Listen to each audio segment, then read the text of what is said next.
My name is Mason Thurmond. I'm the Resource Conservation Coordinator for Ventura County Resource Conservation District and the coordinator for the Ventura County Wildfire Collaborative. And it is an absolute honor to stand before you and ring in the first California Wildfire Conference.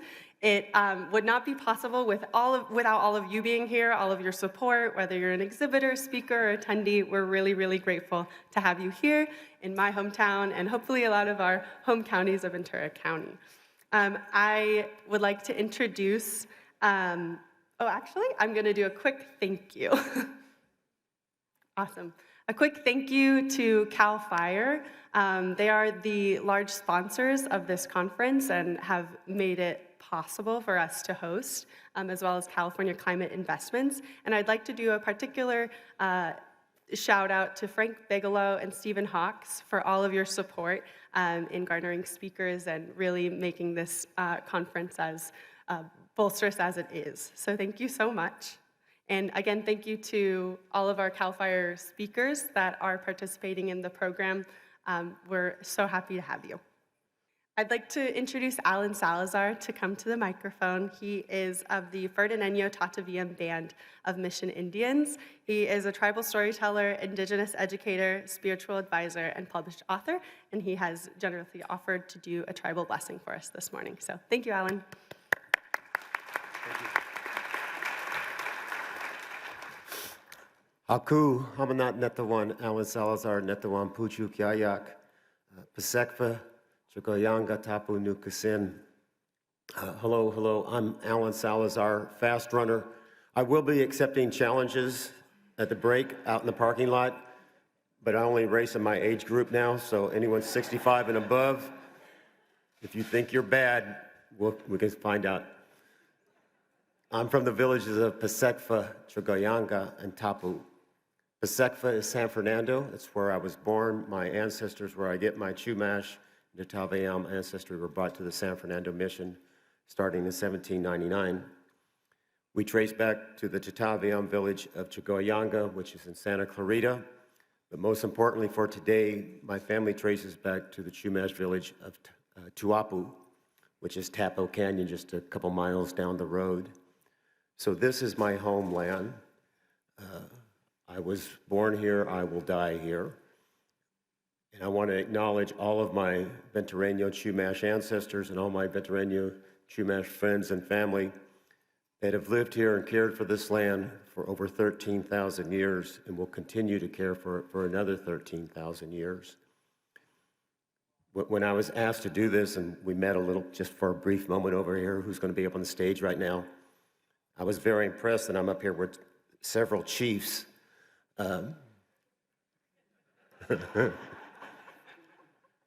If I knew that's all you had to do, I just would have took some more courses at Bakersfield Junior College, and by now I would have been a chief. I've worked way too hard and still am not. They said I have a few minutes, so in about an hour when I'm through with the blessing, the other speaker, no. I do want to open with a blessing. Like I said, I always start by acknowledging whose land we are on, and I encourage all of you when you start your meetings, where you're at gatherings like this, start with a land acknowledgement of whose land you are on. Learn something about the tribes that you are walking on their land and protecting their land. Thank you for doing that.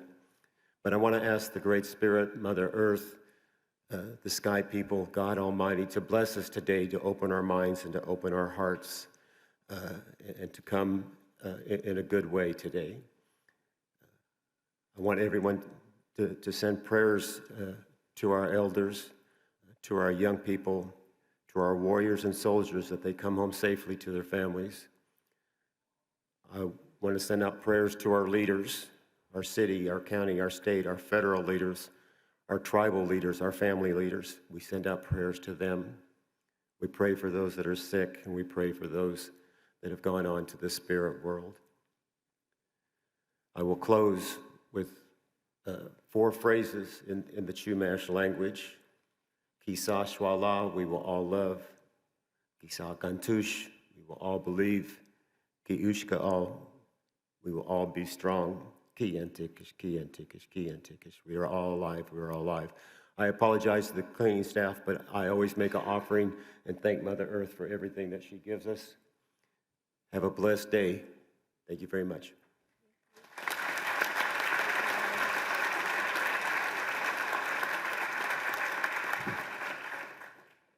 Thank you so much, Alan, for opening our conference in a good way. I would next like to introduce Chief Dustin Gardner from the Ventura County Fire Department. Chief Dustin Gardner leads an all-hazards fire department of 658 personnel with primary responsibility for about 850,000 people of the people living in Ventura County, including myself, so thank you. Chief Gardner was promoted to chief in February of 2022 after working his way through the ranks of the department, including supervision of all 5 bureaus of Ventura County Fire Department's daily operation. He also has experience with incident command and regional coordination of large-scale emergencies, including the Thomas Fire, Easy Fire, and the 2018 borderline shooting. I'd like to pass it over to you, Chief. Thank you.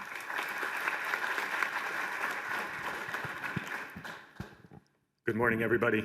Again, Dustin Gardner, your County Fire Chief, and it's my honor and privilege to be here, and I want to thank Mason and the Regional Fire Safe Councils and everybody coming together for this. You know, I think it's fitting that we're at the Ronald Reagan Library, and Reagan endured the philosophy of peace through strength, right? It's an old Roman military philosophy of the stronger your military, the more peaceful the community you'll live in. And we've seen as fire professionals in the last couple of decades, the fire environment and the fire destruction in this state and in the entire Western United States has significantly changed. You know, I sat here almost 20 years ago to the day the Simi Valley Fire broke out. It was a month-long fire that burned 100,000 acres. And 20 years ago, protecting the Air Force One that you all will see later today, when it was just on a dirt field, we stood up here and watched that fire, and it moved like major fires did 20 years ago. It moved slow and it was destructive, but it took a normal path with the east winds and a normal path with the fuels and a normal path with the topography, and it was a 100,000 acre fire, which was something to remember. It was one of the largest fires in California at the time, and it was one of the largest incidents in California for a long time. Well, now we have fast forwarded, and with whether it's global warming, whether it's drought, whatever you want to call it, the fuel conditions have changed. Our wildland urban interface has gotten more intermixed and denser, and our fire problem has gotten wicked. We watched the Thomas Fire, the Woolsey Fire, the Camp Fire, the Tubbs Fire. We have watched fires in the last 5 years outpace every fire that we have known in recorded history in destruction. And it's outpacing our ability to simply respond, and we need to learn to get in front of and build a community that's adaptive and lives with wildfire and is prepared to live in wildfire so that we can all live a safer, more peaceful environment. So I think it's very fitting that we're here. And I look at the brain trust that you guys have pulled together, and CAL FIRE, our CAL FIRE director, Joe Tyler, is here. And of all the CAL FIRE directors I've worked with since I started 30 years ago, he truly has embraced operations and prevention together as one. And you talk about somebody with a focus on finding ways to live better in our community with fire and adapt fire-wise and fire-safe communities. Director Tyler and his staff are doing the work. So it's an honor to be here. Mason, thank you. Thank you for bringing this group together. And as a 150-year Ventura County resident, sorry, not even close to 13,000, my family has been here, and we've watched, obviously, the landscape change. And we know and trust that it's the brain trust in this room. It's the professionals that are going to be up here on these panels speaking, and we need everybody to engage in the problem and have a real conversation about tough solutions and about tough changes so that we can continue to live in this beautiful environment and embrace our natural beauty and live here peacefully. So I thank you all for being here on behalf of the Ventura County Fire Department, on behalf of our Board of Supervisors and our Fire Commission. We welcome you to Simi Valley, to Ventura County. I hope you have a wonderful conference while you're here. Ask questions, network, learn from one another so that we can build a safer California. Thank you. Yep. See, this is 3 times I practiced this. I was going to welcome Mason, but it is my honor and privilege to welcome our new State Fire Marshal. Chief Berlant has been our acting fire marshal for a while, and you want to talk about somebody that's making some changes and making some waves. Chief is involved in everything, and I'm proud to share a workspace with him, and I'm proud to hand off this podium to him.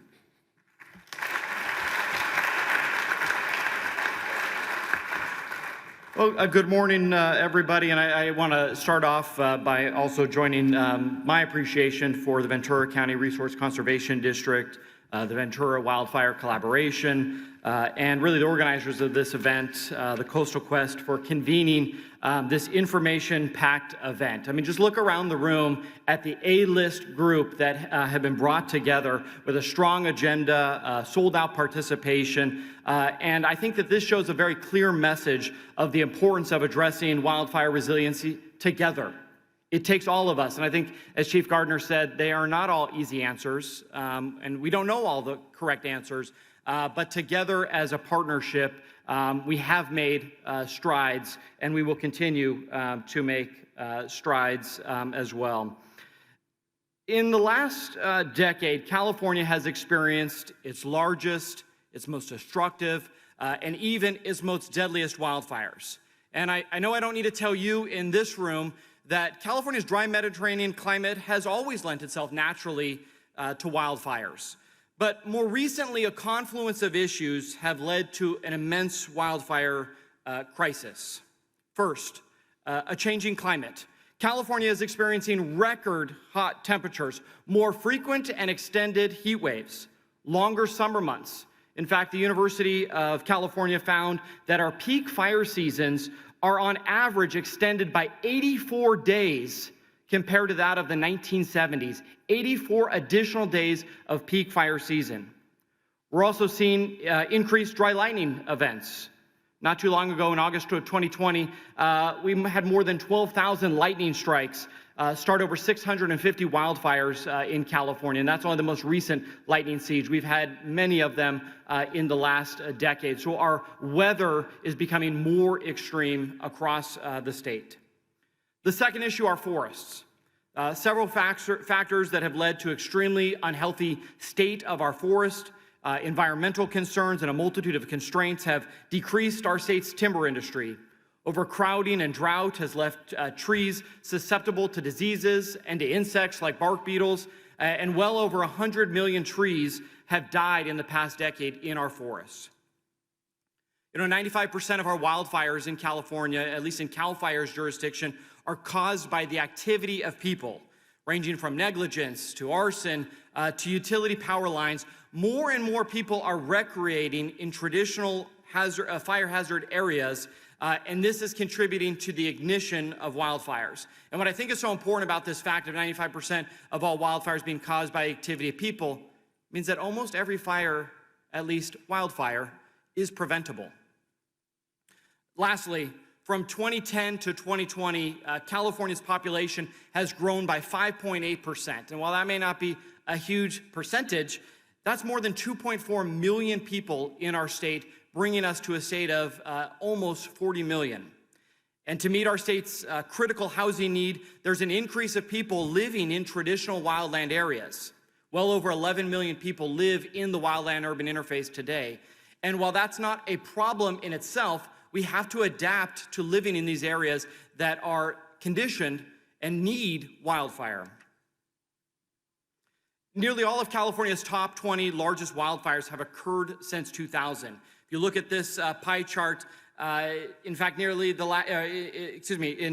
half have just happened in the last few years. Again, in just the last few years, this chart represents the largest fires. And in the last 10 years, in total, over 14 million acres of California have burned. 14 million acres. Here's another stat, though. Over the last decade, large fires are on the rise as well. These large fires are anything greater than 1,000 acres. Study found that we're 556% more frequent to have large fires than that of the 1970s and 1980s. And if you remember, the 1970s, drought-like conditions, increased wildfires as well. But we're seeing more large fires today than ever before. Despite the complexities, though, of the problem and the challenges, it's really important to know that we have a strong strategy.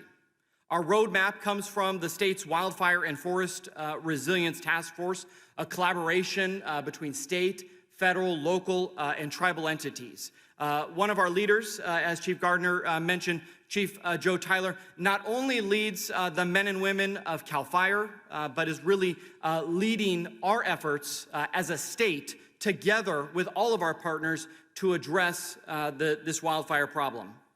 The task force really sets an interagency framework. If you're not familiar with them, the task force framework establishes a healthy and resilient forest and communities that can withstand and adapt to wildfires and the changing climate that we have here in California. That is the framework that they are working on. But in 2021, the task force published its action plan, designed to strategically accelerate efforts to not only restore the health and resilience of our forest land, our grassland, our natural wildland areas, but also to improve fire safety in our communities, to sustain the economic vitality of our rural forested areas. This action plan really is our state's North Star, with 4 goals and 99 key action. This is our path forward to a more resilient California. It's really important to note that we've made major investments as a state in our response capabilities. At CAL FIRE alone, we have now just over 12,000 firefighters and personnel, 60 firefighting aircraft, including 16 new Firehawk helicopters. We're retrofitting 7 large C-130 military-grade aircraft to become large air tankers, and we surge at our peak over the last couple of years with an additional 24 additional exclusive-use aircraft. On the ground, we have over 3,000 fire and emergency response vehicles, and that is just our fleet. I am not giving you the full representation. When you add in all of our federal partners, the U.S. Forest Service, the Bureau of Land Management, just to name a few, and you add in the mutual aid from fire departments like our partners at Ventura County Fire Department, all of the cities, the counties, the tribal nations here in California, we surge to this huge number where California arguably has the strongest wildfire response capabilities in the world. But even with that strong response and with that strong fire protection operations, we're not going to respond our way out of this crisis. Our wildfire resilience strategy is really focused at 3 cores. First, parcel level mitigation. This is vegetation removal, defensible space around homes. Building and retrofitting homes to be more ember and ignition resistant. Another core area is community hardening, land use planning, making sure that we set design standards for developing new neighborhoods, building fuel breaks in and around communities, and reducing overgrown vegetation near roadways and evacuation routes. Third, the forest health, restoring our landscape-level ecosystems, removing the overcrowding of our forests, putting prescribed fire back on the ground. It's really important to note that there's not one solution. We can't just pick one of these things and focus on it. We have to do them all together. There's no one solution. There's no silver bullet. It's an all of the above approach. And our focus in this circular model is really kind of a nested approach. You start with the community at the center. Again, that's where we do the parcel level mitigations. You move out into the wildland urban interface, around the neighborhoods, doing things like fuel breaks, et cetera. And then that outer ring, the forest, our landscape level efforts. And I'm going to kind of talk about each one of those here in a moment. But I just really want to stress that in the wake of the 2018, then the 2020, then the 2021 wildfires, California has made unprecedented investments in wildfire resiliency. To carry out the programs that I'm going to talk about and to meet this strategy, we have surged our funding at the state from what was $200 million. And let me tell you, when we got that $200 million from Senate Bill 901 after the North Bay fires, that was a huge amount of money.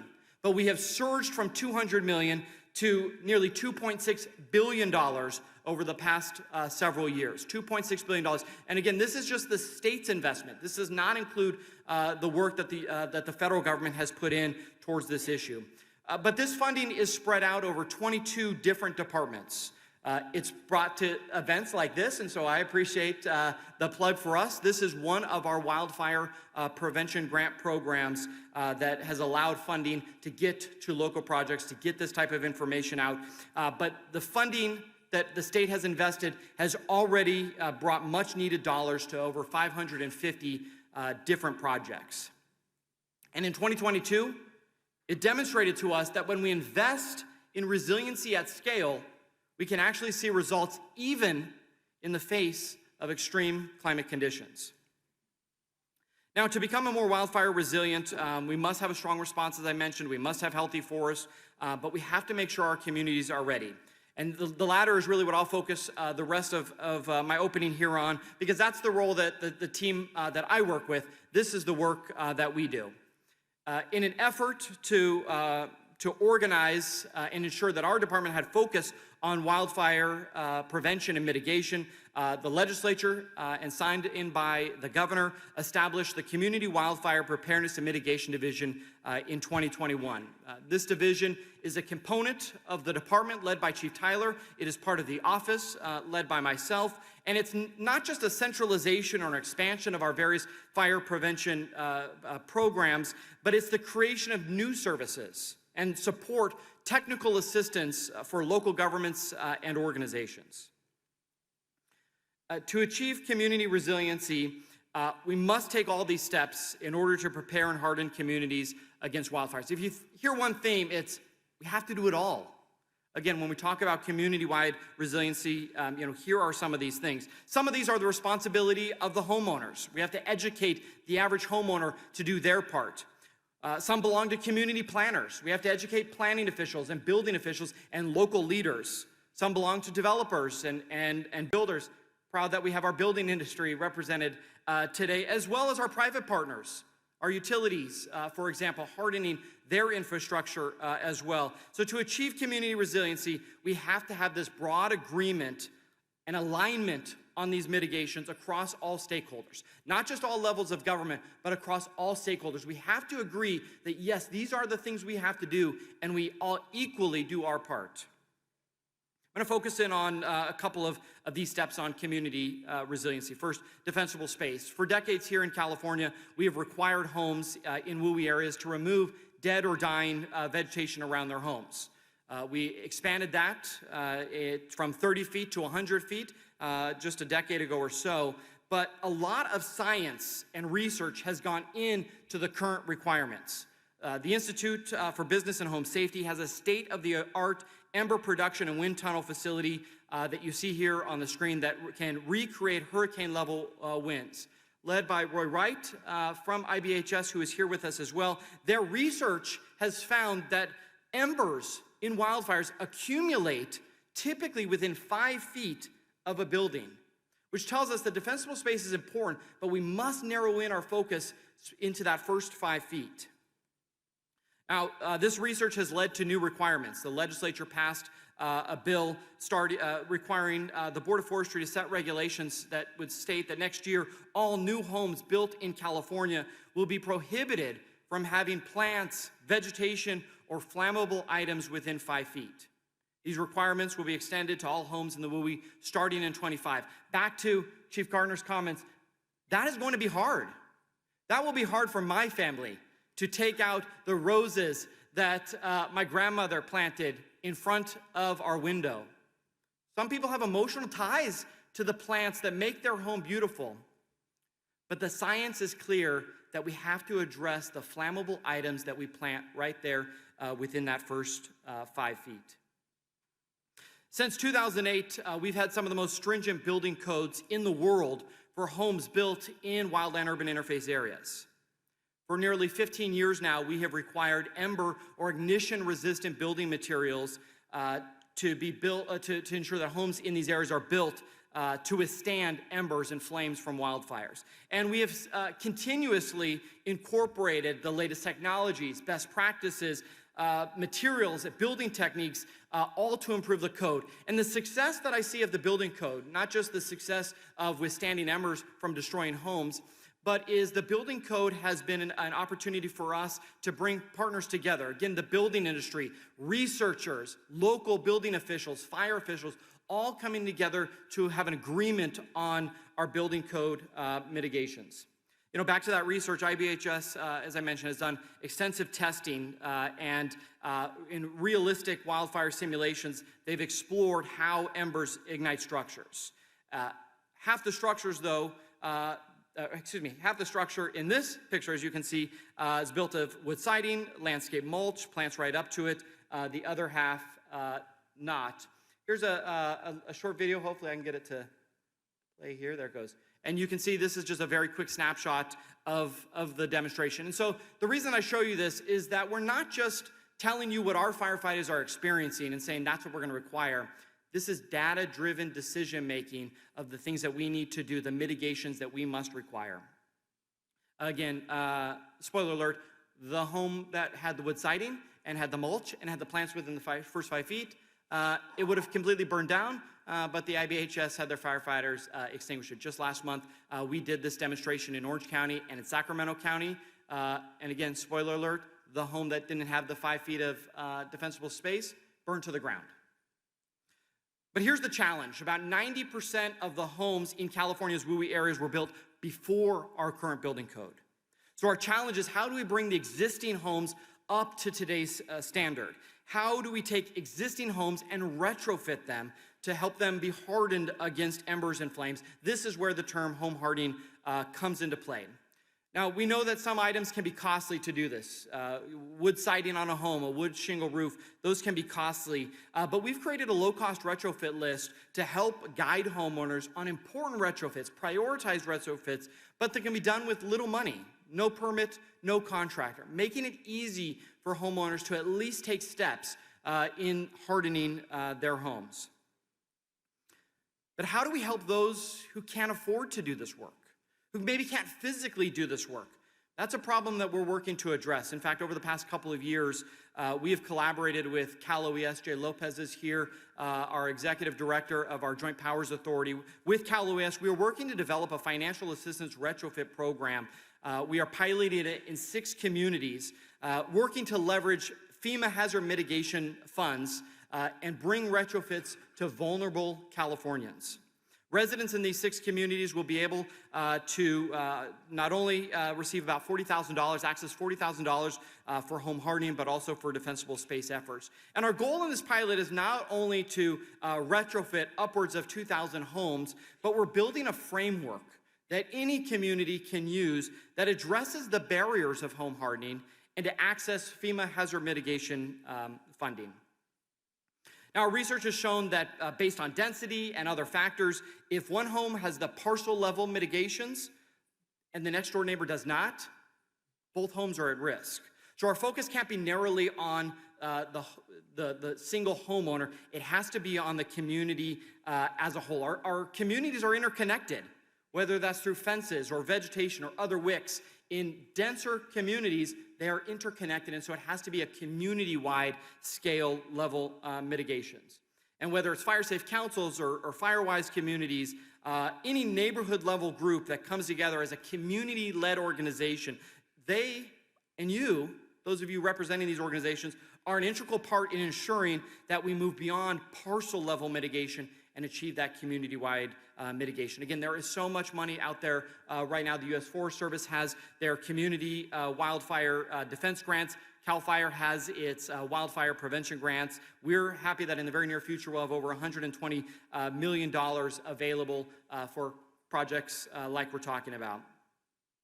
In WUI areas, we also require development standards for new communities, minimum evacuation routes, roadway widths, water supply. These standards are known as the Fire Safe Minimum Regulations adopted by the Board of Forestry and Fire Protection, applicable in the state responsibility area and the local very high fire hazard severity zone areas. And these regulations help us ensure that communities, future development is part of this community level mitigation. We have a land use planning program, many of them here in the corner, made up of fire captains and battalion chiefs here to provide technical wildfire mitigation assistance. Fuel breaks are a critical piece of our strategy as well, removing dead or dying vegetation in and around communities, using prescribed fire to get fire back on the ground, and helping us meet our target of treating over 1 million acres with all of our partners, 1 million acres of California each year.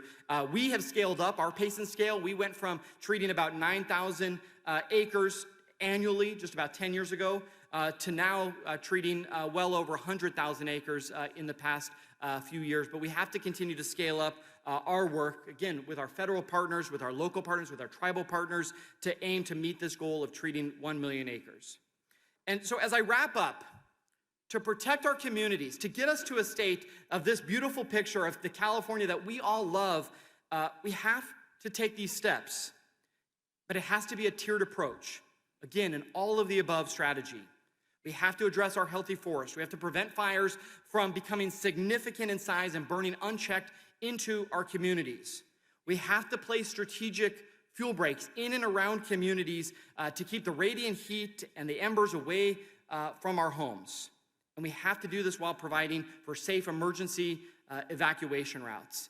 In the community, defensible space, not just 100 feet, but focused on that ember-resistant zone, that first 5 feet. Home hardening, retrofitting our homes. And then again, community hardening, making sure we're doing it as a neighborhood. It has to be all of these things together as a system in order for us to achieve resiliency. And while each year it may feel like we break records, the chief mentioned a long list of fires that become the largest, the most damaging. It starts to become overwhelming, the records that we are breaking in a bad way. But with our efforts today and with your work, our trajectory is already being recalibrated. Our progress is without a doubt addressing the long-term forest health to create a safe, prepared, and sustainable coexistence with fire. Now, the California Natural Resources Agency and Australia recently signed a partnership agreement to address climate change and to support clean energy transition. We both are suffering from devastating wildfires and have to share and learn from each other. So I'd like to introduce Victor Steffensen, who is visiting us from Australia from Fire Sticks Alliance. Victor is an Indigenous writer, a filmmaker, a musician, and with his traditional knowledge and practitioner, he is going to pass on to us the work that he is doing, reviving practical traditional knowledge, values, and practical Aboriginal fire management into both Aboriginal but also non-Indigenous communities. He's also the co-founder of the Fire Sticks Alliance, which involves a large community network across Australia. So my honor to introduce you to Victor Steffensen. Thank you, everybody.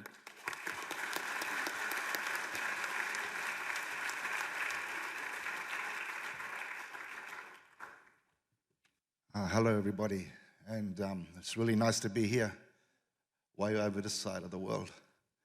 And I'd like to acknowledge the traditional custodians of this country, the beautiful lands that we stand on, and also I'd like to acknowledge everyone here in this land, that are working and striving towards looking after the land and country and the solutions into the future.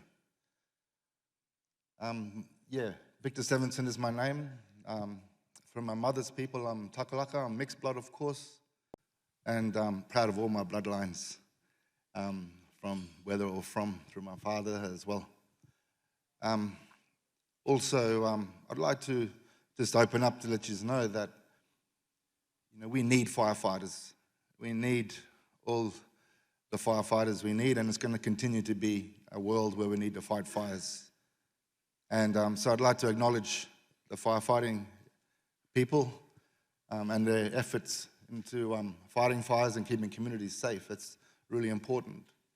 And I acknowledge that in all countries that are facing this dilemma right across the world, especially for home as well. But when we talk about Indigenous land management and Indigenous fire management, it's not a competition. It's not a competition between Aboriginal burning practices and Western land management. It really is about opening minds. And opening minds in a way that is looking for that solution, just like was said earlier. It needs about pulling us all together. But what's been missing over this time until now has been country and the land itself providing the solution for us. And as you know, for thousands of years, one of the biggest intelligence of mankind has been living with landscapes for 40,000 years plus and not destroying it. Now that is a real important intelligence. So when we look at, people who look at Indigenous knowledge and stuff, they think, oh, it's old, it's ancient. In Australia, they might say, oh, all the technology they have is rub two sticks together to make fire. That's their technology. But it goes a lot deeper than that. They don't understand that the people were walking encyclopedias of the land. People were so intelligent in understanding all the plants, all the grasses, all the animals, the breeding times, all the soils, all the different ecosystems, the diversity, and how we look after that country and keep it healthy. And the most important part of that economy that came from the traditional economy was healthy landscapes. That's what it was based on. And so it was so important that through fire and how we apply fire is that we have a lot of law and story around looking after the country, which comes with constant responsibility that needs to be handed down to the next generations over and over again. And the importance of handing down knowledge to the next generations is so important, because if they don't carry on those practices in caring for land, and if they don't carry on passing that knowledge to the next generations to become those walking encyclopedias of the land, then this is what happens. You see country degraded, you see the loss of biodiversity, you see our trees being chopped down, our forests become weak. One of the biggest problems with wildfire is the loss of identity. And it's the loss of identity of our landscapes. If you lose your identity, what happens to you? You get sick, you start to lose off the rails. And when you see our young people, especially Indigenous communities or any community around the world, they lose their identities, they hit the skids. It's very hard. So identity is the same. And what's really important that everyone needs to understand is the land is us. It's you. And we are the same as country. And there are so many philosophies around landscapes that are just the same as us. So, for example, the most important thing for us in Indigenous communities is our elders. Maybe here too. Not maybe, but it is. The most important thing in the country when it comes to our trees are the old trees. The old trees are our elders, and they're so important. And we got to care for those trees. So whenever we burn country and look after country, we make sure we don't burn the canopy. And we can't burn that canopy, we got to look after those trees.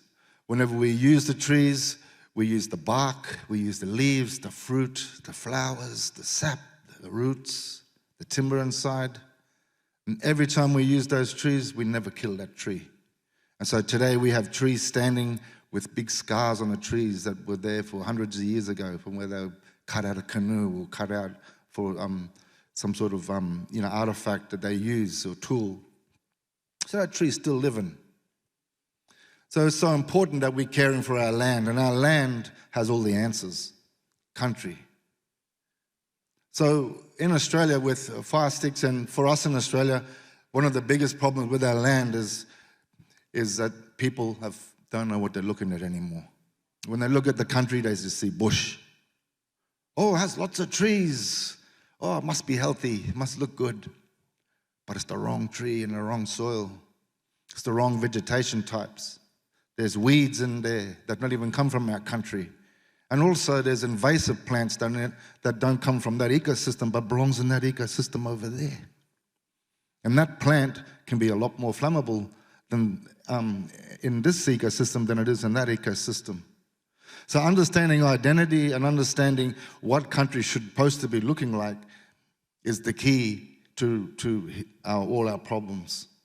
If we bring back the identity of landscape and the health of our land, then we'll see some improvements in resilience within a natural environment with wildfire that will spill over into the urban regions and into looking after people and looking after houses. So one of the biggest problems with people understanding identity is that no one knows what the identity is anymore. They don't know what they're looking at. And so therefore, there needs to be training. Let me tell you a story. I already am, aren't I? you know, when people look after the land a long time ago, before settlement in Australia, and it was never a fairy tale, you know, there was always bad things too that happened, but more importantly, that relationship with land was like, mwah. People would know that they burned different times of the year, and the burning window would be massive. And that burning window would start right in the beginning of the year when our rain seasons come, and that we call storm burn country. And then we burn that country when the rain comes. And that's a rain season burn. And you can't just burn any ecosystem, you got to know where to go to burn that sort of country. Then it comes around about April time, then we're looking at the bloodwood tree flowers, and then we go for the boxwood tree country. And then we go and burn all the boxwood forests. And we go around and burn all the boxwood trees. And they'd go around for 2 weeks around the whole country. A little party of young people would go with their fire holders and burn all the different boxwood country. After that, then they burn all the gum country. And all of them systems that were burnt would then create fresh regrowth straight away. And that fresh regrowth would come within a couple of days of green grass and fresh fruits and berries and beautiful, beautiful country. Gardening through the land, walking through the country. Then we'd go for the next system, and then the bloodwood system, and then the sandridge country, and they'll go on and on and on, all the different ecosystems all the way to September.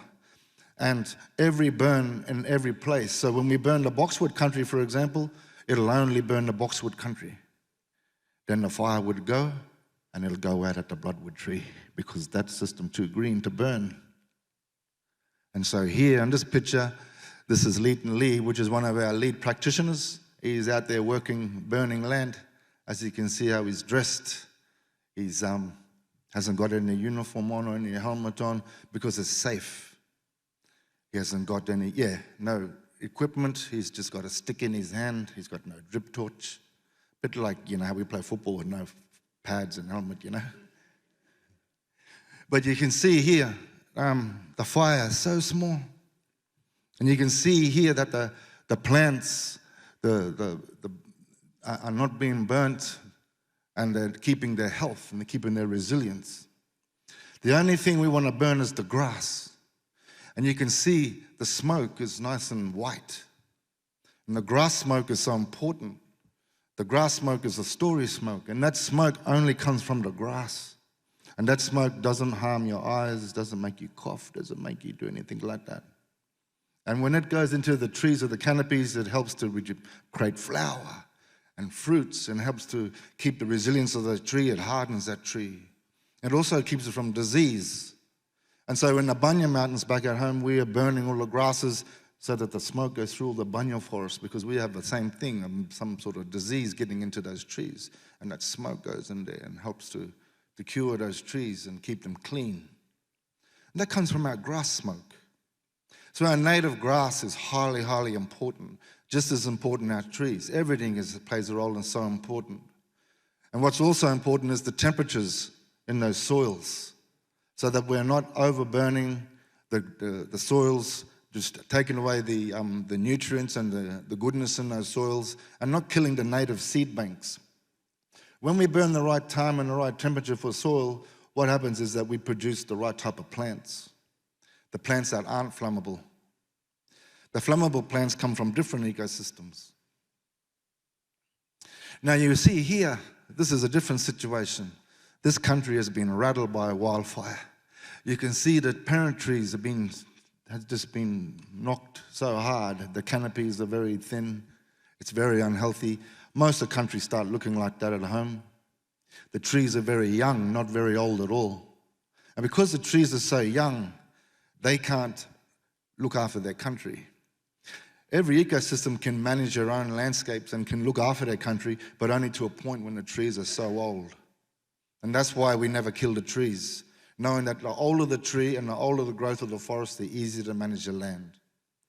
Also, the more moisture in the soils, the more right vegetation, which creates a more resilience in the landscape. So when we get systems that belong to fire, and we have systems that don't belong to fire. So fire country and no fire country. So when we get invasive plants, it usually come from no fire country. So the trees are so young that they can't keep them out. When they're old, they can say, no, you don't belong in here, you stay in your country. And then when they get chopped down or when they have young forests like this, it's lost its identity, it becomes sick, then its resilience and even keeping other plants out of its system, like flammable plants, is not possible. So now we have this here, this country that used to be beautiful native grasses, the whole thing is full of a weed, that prosperosum, which is all the way through this whole country. And this weed is so flammable in the wet season, dry season. When it comes to the dry time of year, it explodes. And here we're burning it when it's not flammable. So there's a whole knowledge as well of flammability within vegetation and how flammable vegetation is and when it is flammable, when it isn't flammable. And when vegetation isn't flammable, that's the time when this country needs fire. And that's Mother Nature's way of going, okay, this is the bloodwood tree country here. As you can see, those bloodwood trees, the bloodwood trees will need its fire at the right time of year. So this is around about July we're burning this country, because that's when it's been burnt for thousands of years in that time frame. So when we burn that country in July, no other system will burn. We don't need no fire breaks. We don't need no bulldozers. And Australia's a hot country. It just pulls up exactly where we see, pulls up. It burns what it needs to burn. And in this case here, when we burn in this country, that weed is not going to be flammable. So the fire is passing in underneath the weed and going through. And it kills that weed because it doesn't like the low temperatures. Now, when we talk about temperatures, temperatures become poison. So different levels of temperature acts differently to different plants. And that is a poison. That's the poison you need, not the chemicals. Every answer is in Mother Nature. It's right under your noses.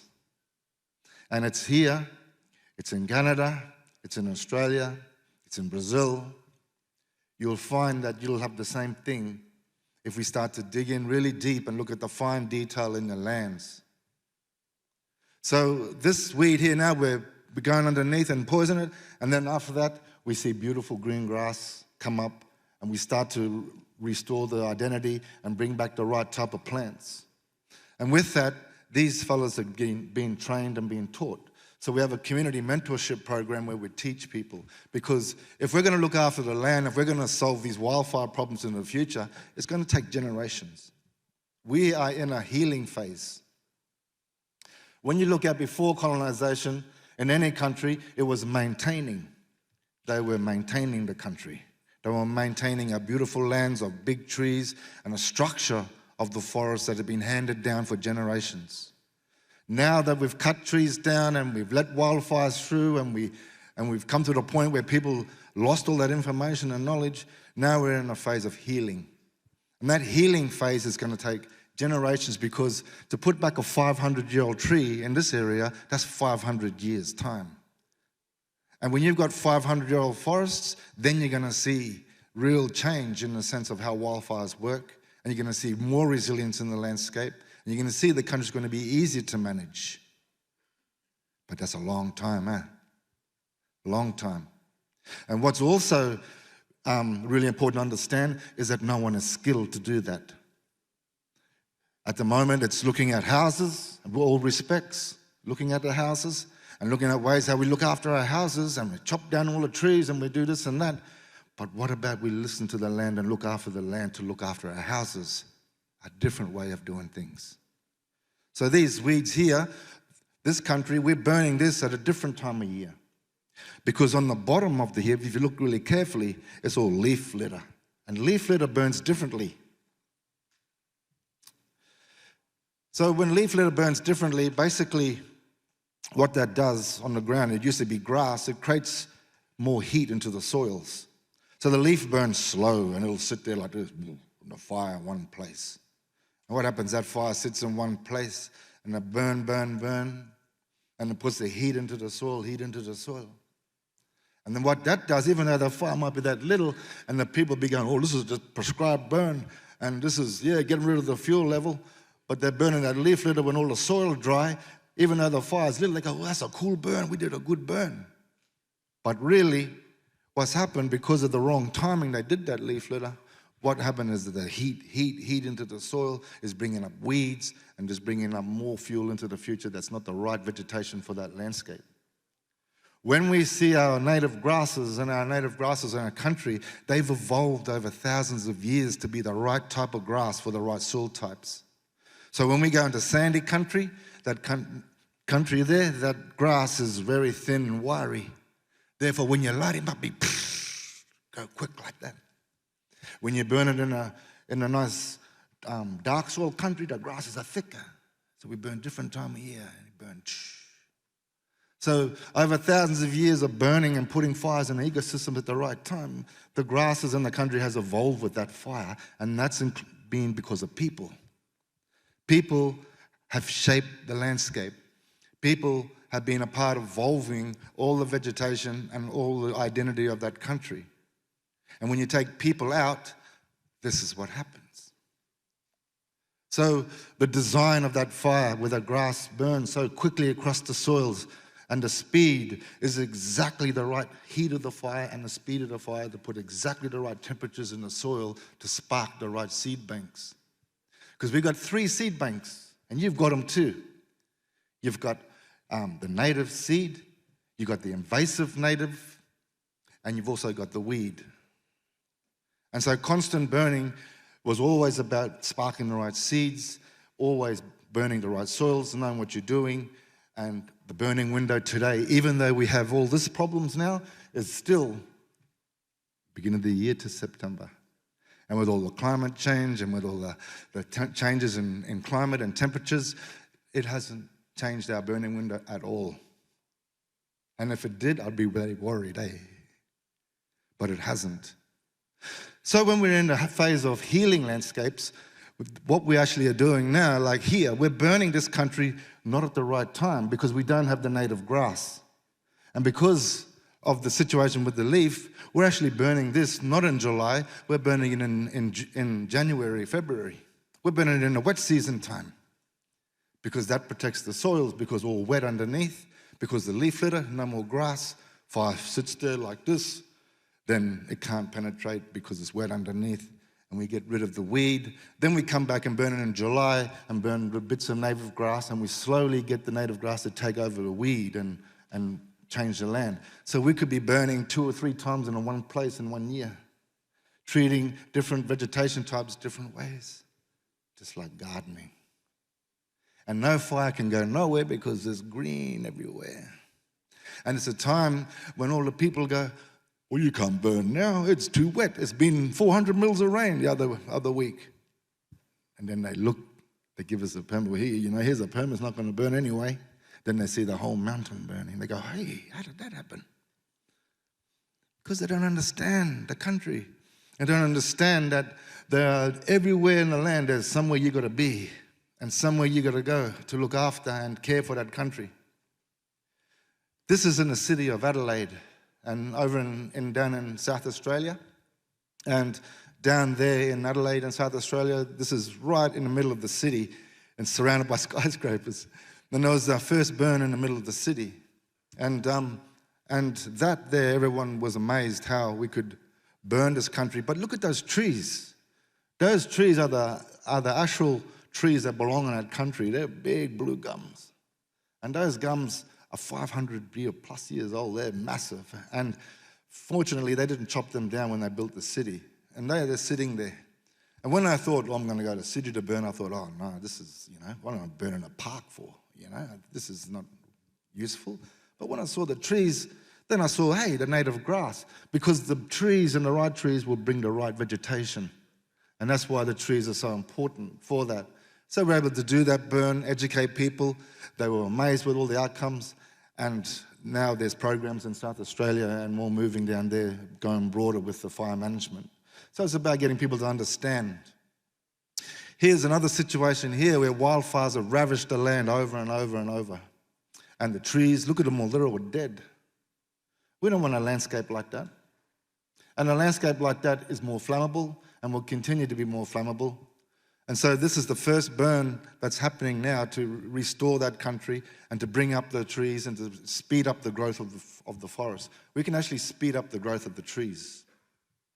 So here you can see the fire. This is in the wet season time. The day that we lit this fire, the 2 days before, we had 400 mils of rain. We burned, look how beautiful that's burning after all that rain. Because this is the right place for that time of year. Anywhere else won't burn at all. So you can see bits of green and black and a contrast of green and black on the ground where things are burnt and things hasn't burnt. And so what has burned has been the spinifex, and the ones where there hasn't burned, with the green patches you see, is different native grass. And that's the native grass that we're trying to promote because it's softer. It's a softer grass, and it's a grass that's more palatable for the animals, and it'll increase the population of animals and give them more food. It'll also bring down the resilience and sense of the flammability of landscape.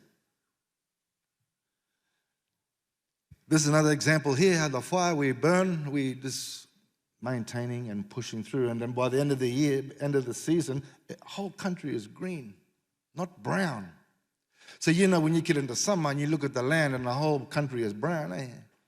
Same in Australia, everything all brown. But now when we're burning, and after we finish burning, the landscape is nice and green. So when we go in the summer, we've got green grass, not brown grass. And that fire pulls up, and that also is our resilience. And in Australia, a hot place, as you know, and even in far north where I'm from, that's where all the crocodiles, the green grass is there in summer after we finish burning, and it stayed green right through summer. This picture here is in Tasmania. And Tasmania is a colder country, of course, and much colder. And this is a particular country being annihilated again with wildfires, with agriculture, farming, chopping trees down, and the past practices of colonization through there. And what you see here is an actual type of tea tree that has taken over the whole landscape. And this stretches for thousands of hectares. That is a time bomb waiting to go off. And if it goes off, it'll destroy everything. It'll just kill all the trees. It'll be a nightmare. And this is a land that's lost its identity. Within one burn, that's what it looks like now, same place. And one fire. And so these people here, we're training them up and teaching them. And to learn all this knowledge, it takes years to teach a practitioner. So a fire practitioner of the future is someone that walks through the land just like they did before, tending to a country, bringing this identity, looking after the land, and constantly walking through a country, taking care of it. As you can see, no one got anything on, any uniform, no one got any helmets and safety equipment. We never have that, because we don't need it. And that's one of the biggest problems. And I say that respectfully, because we don't need it. And so a lot of the authorities, they don't want us to come and do the work because they go, oh, no, you've got to have the safety equipment, you've got to do this and that.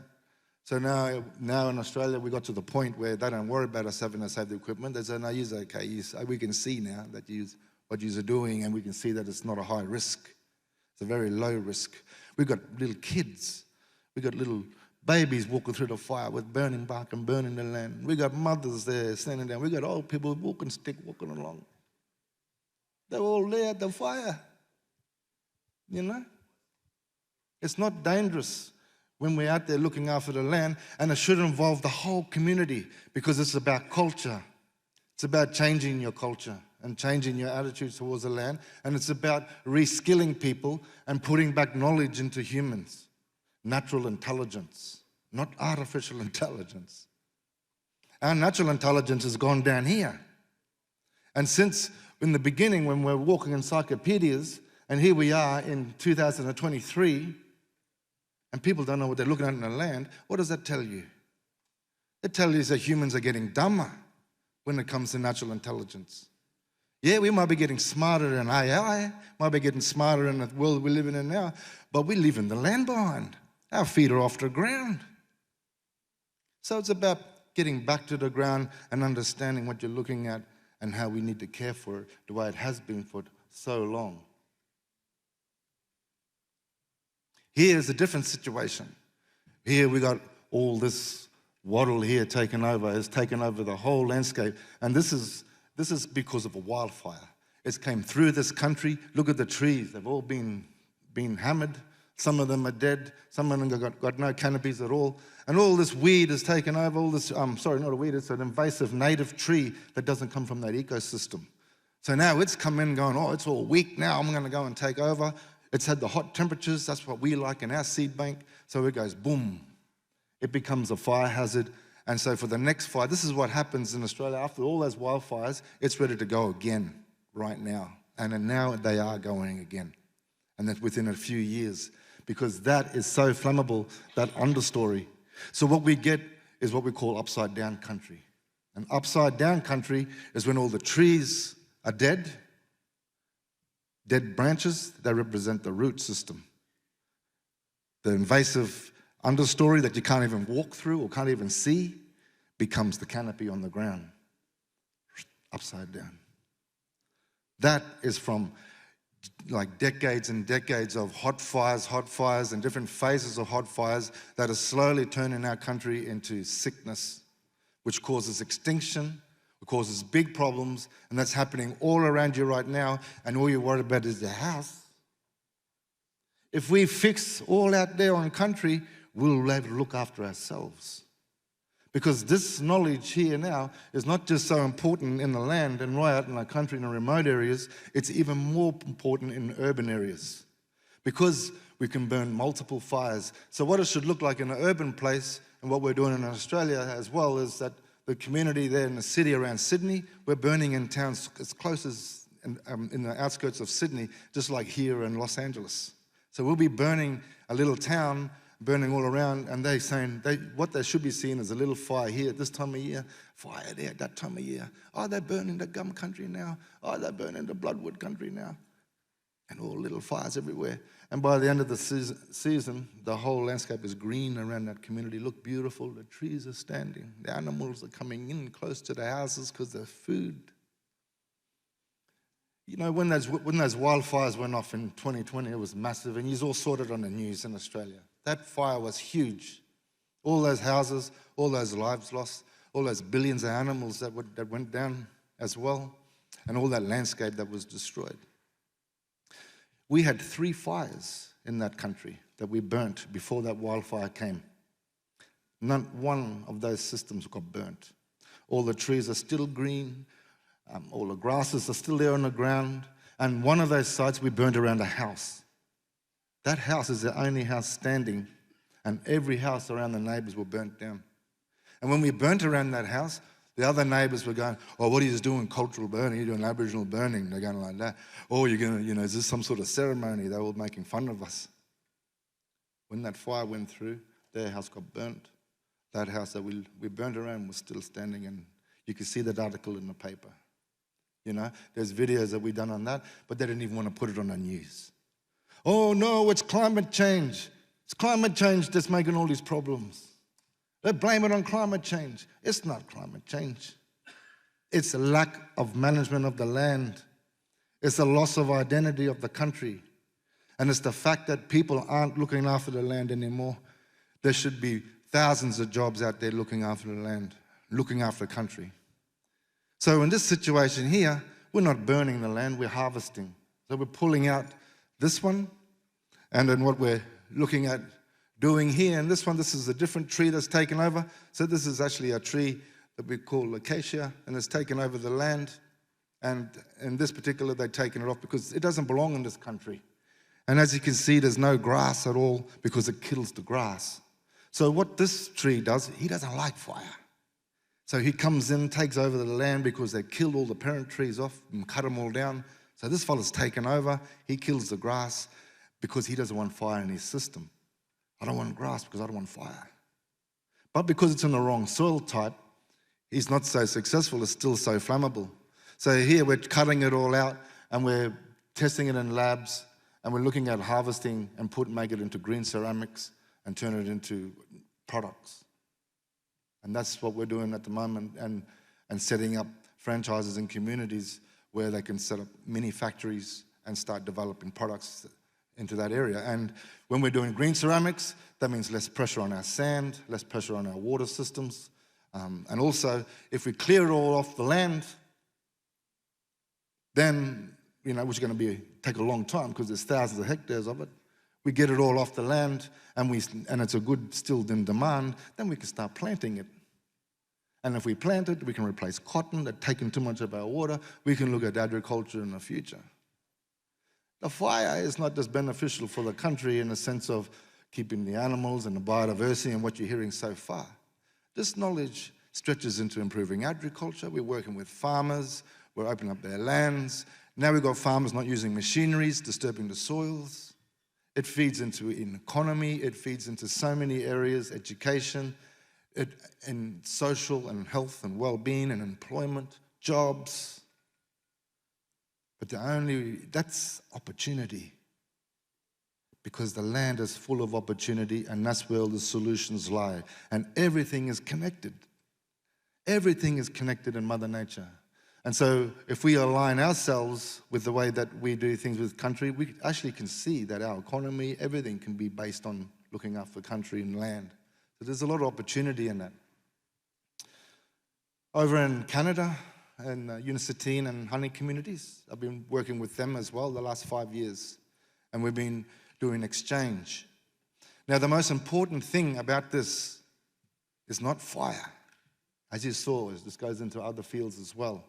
But the most important about this is reviving knowledge from landscapes and reviving the knowledge from country. And so for a lot of communities in Australia, they lost a lot of that fire knowledge. They lost a lot of that information.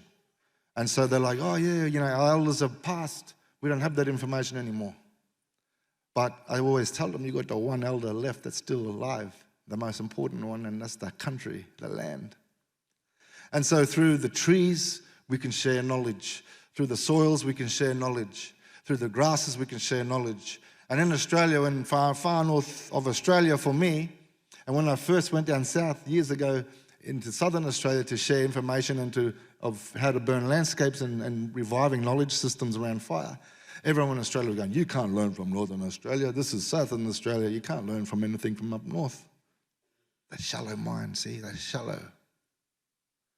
Now they don't say that anymore, because we've been sharing knowledge with them. The fire do the same thing. You see the same responses, and they go, oh, this is working. This is actually is good. And so we're able to show that. But what's also going to be important is proving how we can share knowledge globally, and how we can share knowledge and reviving knowledge from landscapes, from indicators and principles of old knowledge systems that can help to revive knowledge from different countries. So when I first went to the Canadian one, and I know there's a lot of knowledge in Canada and America, people have that knowledge in places and bits and pieces as well. But when I went to the community there and I asked about, teach me your traditional fire techniques. Do you have anything about your fire when I first landed? And they're like, oh, here's this guy from Australia here coming. And they come along and they said, yeah, we can show you fire. And they went down and they took me to this donga. And they opened up this big donga, and inside there was some axes and rakes, and there was about 3 piss tanks, which is the backpack, the piss tank. And I went, no, not that kind of fire. I said, traditional fire, old fire. I'm here to help learn about that and how we can, pick up that. They go, oh, yeah, some elders know a little bit, but we've I don't know much. And so the first thing I did was to learn the trees. And they taught me all the trees. And they were able to taught me not just the tree and the name of the tree and what it looked like and everything, but also where it lived, its soil types, and also the cultural values of that tree. In this area here with a poplar tree, nice sandy soils, and in there where they had the berries and the kinnikinnick berry and this berry and that berry. And I said, oh, that's our bloodwood country. It has the same sand as our bloodwood country. And when I looked at the grasses, it also had the same grasses as our bloodwood tree country. Same volume, everything, because on the sand, see, got to go across. So from there I looked at the common pine tree, and I looked at that tree, and I said, if we burn this now, look like it'll go out at that common pine. They said, no, it can't. We lit that poplar tree, burn, and I went out at the common pine and went out. And they looked, and they said, and I was sort of smile. I say, yeah, you know, you can actually revive that knowledge. And then I learned about the spruce. Whoa, no good, that fella, eh? That spruce country, where that spruce was just full of duff, not buff. And it was like deep, and you can see you can't get fire in there. And one of the young fellas, they got fire in there, and it was a nightmare. you fellas know. You got to pour a couple of 20 fire trucks in there to put it out, you know. You got to dig it all up and get that thing underneath burning, you know. So we started to learn, all right, well, he's no fire country. You can't burn him because you'll kill the trees. Go underneath, them trees just fall over, you know, because burn all the root system out. All right, and from there, we burnt around all the other systems to protect the spruce. So when the spruce had the snow, we burned everywhere around. So that spruce then surrounded by burnt country then, and so you can't burn at a time when you can't burn. So you applying the same principles of learning that way. So you could see, then we went to the fir tree, and the fir tree there, big, beautiful tree. And he's there standing up high in the mountains too, he can grow up there. And I looked at where he's growing in this nice stony country, and all the stony soils and the hard stony country. And I noticed as well, after the wildfire passed through there in Canada, and I was there 4 years after, I looked at that top country and I see no grass. I see all the trees were dead, and all that soil was exposed. Even 4 years later, not one blade of grass growing. And I said, that's our ironbark country, because it's the same thing. And that's why we burn it in the wet season. And that's why we call it storm burn country. So the same effects were happening to him as our ironbark. And when I went up to that fir tree, looked at it and looked at the bark, it was exactly the same bark design as our ironbark tree. And I was like, hey, you look like our ironbark tree, and you got the same effects from the wrong temperatures as our ironbark tree. You got the same soil as our ironbark tree. When I looked down, I had a big smile, because around the trunk, there was all the blue and green stone there, all around that tree, same as home. And I was like, you, yes, you're a relation. You're a relation for that ironbark. And I looked at the poplar, I said, you're a relation over there for bloodroot tree. Then I looked at the spruce, I said, you're a relation for the river red gum. And then I met the aspen, and the aspen is our tea tree. You're our tea tree, you're growing the same way in the gullies there, nice and wetter, you like the more wet underneath there. And your bark nice and white. And also, if you're a tea tree, then your bark must be like a torch. So I pulled off some torch and put it in a fire, and it was a torch. And then from there, we started to burn the country with the torch. And we burnt 500 hectares in April this year in Canada. 500 hectares with no equipment, just walking along, just like that, with aspen bark in their hand. And we had the fir tree branch as the put-out fire. You might laugh, eh? Fir tree branch. And when I looked at the fir tree, and I said, well, there must be a tree here that we put out fires with branches too, so there must be one here that they used to use. So I looked to the fir tree branch, and I went to the bottom branch, and I tested different branches too, you know, and then twist the branch. It was hard to get off. Then I'd do another test. I'd whack that branch on the ground, and the leaf would fall off the branch. I go, no. Then the fir tree, break that bottom branch, snap straight off. Oh, that's interesting, because that tells you something when they snap off like that. That's the memory in the tree, and how it's been used by humans over so long that the trees evolve and they have that memory inside, how they snap off, and that's what they want people to do. So that thing just snapped off easy without any axe or anything. Then I hit that fir tree. That fir tree branch lasted all day. And we were putting out fires around the houses and around the community, just switch them out the way, and just keeping like certain areas safe. So here by the rivers, burning down there, and also, as you can see, one of the biggest questions in my mind when I was doing that was, like at home, we can plant trees by the right temperatures in the soil, and we can actually get trees to grow without planting them. The answers are in the country, remember? And so when we looked after the wildfires, the timber authorities went in and cut all the trees down. They put bulldozer trucks all through the land. The land was like minced meat. dead logs everywhere, sticks poking up, went for thousands of hectares. I was like, oh, poor country, poor place. That used to look like a forest, like where Grizzly Adams used to live, I used to watch Grizzly Adams, when I was a kid and see that beautiful forest from over this way. So when we looked at the trees and growing those trees at home, we actually grow trees, and when you burn the right time in the right ecosystem, you spark the right seed banks, and you grow the right trees and the right soil types, then you bring back that identity. You bring back the right vegetation types, the right flammable, and the right country for country, and we continue to keep that identity going and reviving that. So growing trees, I thought when I went to Canada, I'm hoping that we can grow trees with the fire. And so we started to burn where the fir tree lived, and in particular around the ridgelines. And I took notice where they'd been tree planting. They had rips through the land. They had D9s with rippers going that deep into the soil, that far apart, that went all through the natural landscape, up the hills, all down the slopes, ripping into that country. Then they had little trees that they were planting in those trenches all the way along. It cost them millions of dollars. Millions of dollars. And what they left behind was unturned soils, disturbed soils, and those soils are going to bear those marks for hundreds of years in time. And people are going to look, if things work out in the future, they're going to go, oh, this is how they used to do it. Rip into the soil. After we burnt, after 5 years, and this year went through, there were fir trees everywhere coming up where we burnt. They were all coming up, all of them alive, all of them well. No need to pay for them, no need to rip D9s through the land, no need to disturb the soils, because we cannot disturb the soil. The soil is like our skin.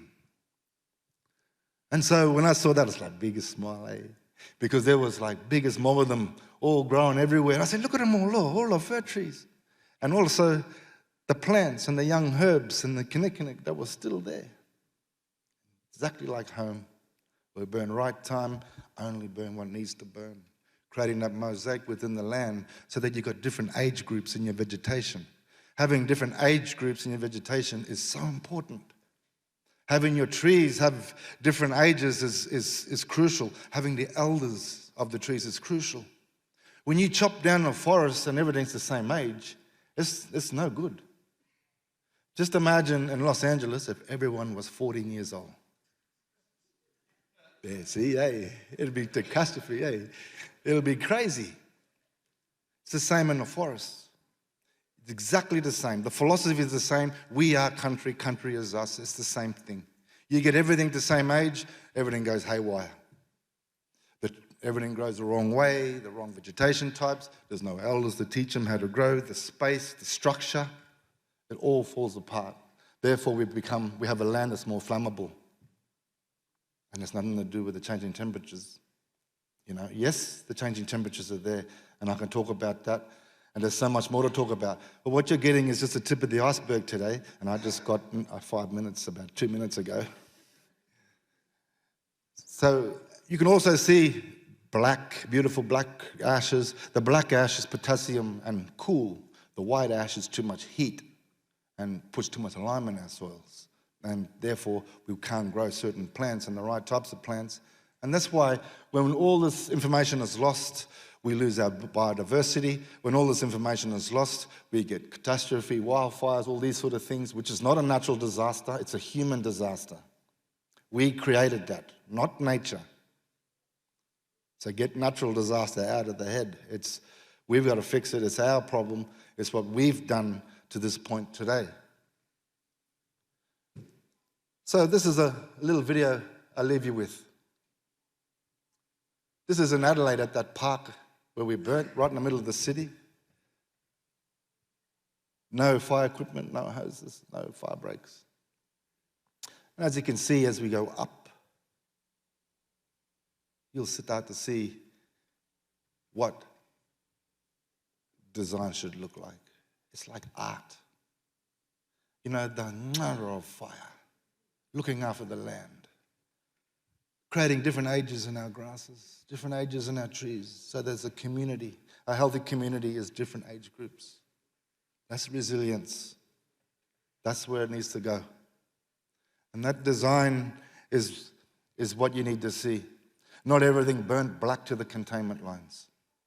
And because you can burn like this, you might go, oh, it takes too long to burn like that. It takes too long, the fires go too slow, it's too gentle, it's the thing.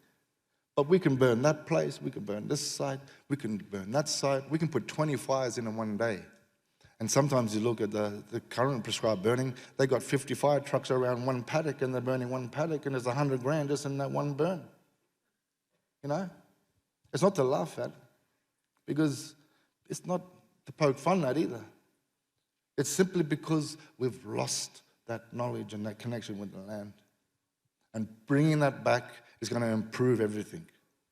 But having a shallow mind and going, oh, no, you can't learn from Indigenous people, I don't like Indigenous people, oh, no, I don't think that'll work, and it hasn't even been trialled yet. We've got to get away from that. We've got to open up, let's get going, let's share. And I see a real advantage in sharing knowledge globally, because it is possible. Because what happened over in Canada proves to me in 5 years that we can share knowledge globally. And it can be done here, it can be done everywhere else. There's a lot we can learn. And it's not a silver bullet, as I said before. It's going to take time. We're going to need the firefighters in the future. And in Australia, we've come across a lot of hurdles and we've broken down a lot of barriers, but we're still struggling for them to listen to us. They still won't listen. Because it's about, oh, no, that shallow mind. We've got to get away from that. We've got to get away from us and them. We've got to get away from competition. And we've got to think about our children's future. We've got to start doing the right work and reconnecting people back to country.